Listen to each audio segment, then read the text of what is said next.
So I wanted to share my forecast methodology with you because this is something I got consistently good results from, and I found to be a really great mix of both art and science of forecasting. So we'll take a look at this in context of Q4 2022, which starts in October.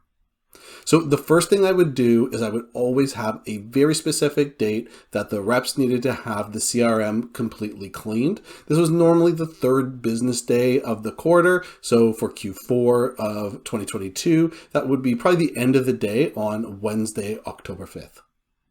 All right, step 2. Now that the CRM is clean, I'm able to generate a preliminary forecast range that I'm submitting to the leadership team.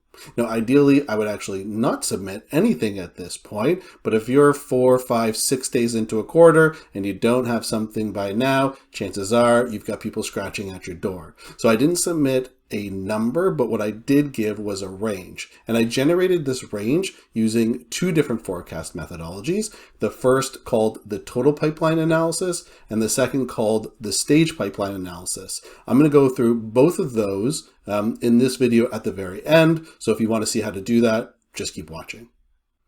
Step 3, QBR.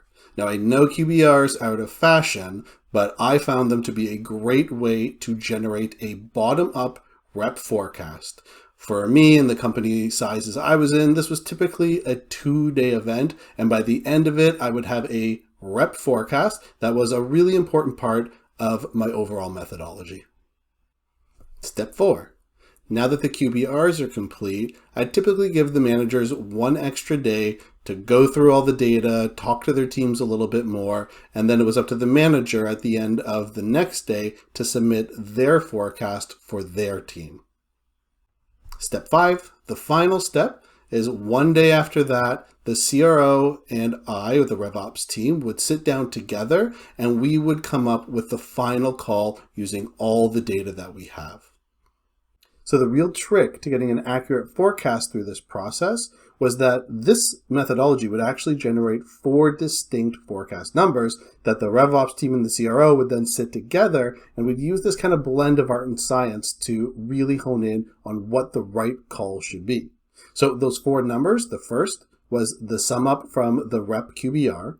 The second was the sum of the manager's numbers. The third was the total pipeline analysis.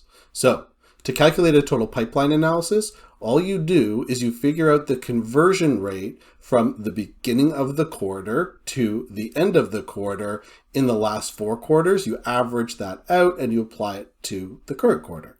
So let's say on average, the last 4 quarters, we closed 50% of our starting pipeline, and that's the starting pipeline, and importantly, on the day after your cleanup. So if it's 50%, let's say this quarter we're starting with $1 million, the expectation is we're going to close 50% of that, which would yield $500,000. The fourth and final number is generated from a stage pipeline analysis. This is a little bit more complex. It uses the same concept as the total pipeline analysis, except we go stage by stage and we look at the average conversion for each stage over the last 4 quarters, and we apply it to the open pipeline today. Here you can see an example of what that would look like. So let's just take an example here. If we look at the stage red lines, we're starting this period with $583,000 of open pipeline.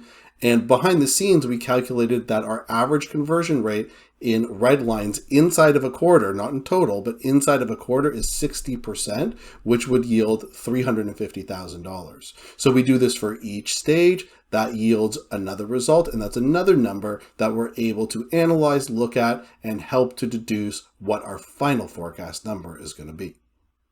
So that is it. That is the forecast methodology I have used over the last decade. And to me, I find it to be a really healthy mix of art and science, helping you really hone in and get to an accurate forecast call each and every quarter.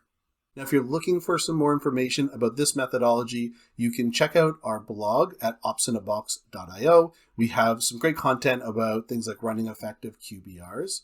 Another great place to go is our YouTube channel. Make sure to subscribe to that because we're going to be dropping some videos about how to create the total pipeline analysis and the stage analysis using your Salesforce CRM over the next couple weeks. Thanks and good luck this quarter.